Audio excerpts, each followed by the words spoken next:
Hello. So ఇప్పుడే ఇరుముడి movie చూసి వచ్చాను. మూవీ అయితే చాలా బాగుంది. సో మూవీ స్టార్టింగే అయ్యప్ప సాంగ్తో స్టార్ట్ అవుతుంది. సో అదే లెవెల్లో ఫస్ట్ హాఫ్ వరకు వెళ్తాను అనమాట. మనకు ఫస్ట్ హాఫ్లో అయితే ఫాదర్ అండ్ డాటర్ బాండింగ్ చాలా బాగా చూపించారు. చాలా హానెస్ట్ అటెంప్ట్ అనమాట. Out of the box content వెళ్ళకుండా ఎగ్జాక్ట్లీ మూవీలో వాళ్ళు ఏమైతే అనుకున్నారో అదే చూపించారు అనమాట. సో ఇంటర్వెల్ వరకు బాగుంటుంది. ఇంటర్వెల్ తర్వాత సెకండ్ హాఫ్లో ఒక మల్లెపూల సాంగ్ వస్తుంది.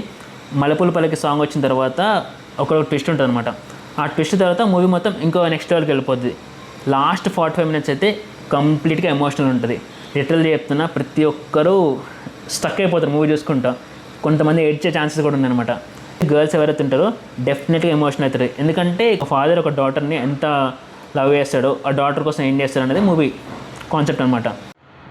అండ్ ఇంకో విషయం ఏంటంటే మూవీలో కొన్ని ట్విస్ట్లు ఉంటాయి. ఆ ట్విస్ట్లు మనం ఎవ్వరు గెస్ చేయలేమన్నమాట. జీవి ప్రకాష్ కూడా చాలా బాగా కొట్టాడు. బ్యాక్గ్రౌండ్ స్కోర్ కానీ, లేకపోతే అయ్యప్ప సాంగ్స్ కానీ.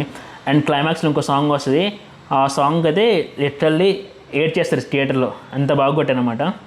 బాగుంది మూవీ అయితే, చాలా బాగుంది. డెఫినెట్గా థియేటర్లో చూడండి. అండ్ ఎస్పెషల్లీ గర్ల్స్ అయితే మీ పేరెంట్స్ని వెళ్ళి చూడండి, చాలా బాగుంటుంది. అండ్ ఈ మూవీకి ఇరుముడి అని టైటిల్ ఎందుకు పెట్టారో, క్లైమాక్స్లో మనకు PR4 ఇస్తారన్నమాట. సో ఎవరైతే మూవీకి వెళ్దాం అనుకుంటున్నారో వాళ్ళకి నేను చెప్పొచ్చేది ఏంటంటే, మూవీలో ఎలాంటి క్యామెరాస్ లేవు, ఎలాంటి హై ఎక్స్పెక్టేషన్ పెట్టుకోకండి. సో మీరు అనుకున్న దానికంటే మూవీ ఇంకో థీమ్లో వెళ్తుంది అనమాట. కంప్లీట్గా ఎమోషనల్ ఉంటుంది. సో మీరు ఇలా వెళ్తే డెఫినెట్గా ఎంజాయ్ చేస్తారు. సో ఓవరాల్ అయితే మూవీ చాలా బాగుంది. డెఫినెట్గా రవితేజ కంబ్యాక్ ఇచ్చాడు, బ్లాక్ బస్టర్ కొట్టాడు అనమాట. This is my opinion. Thank you.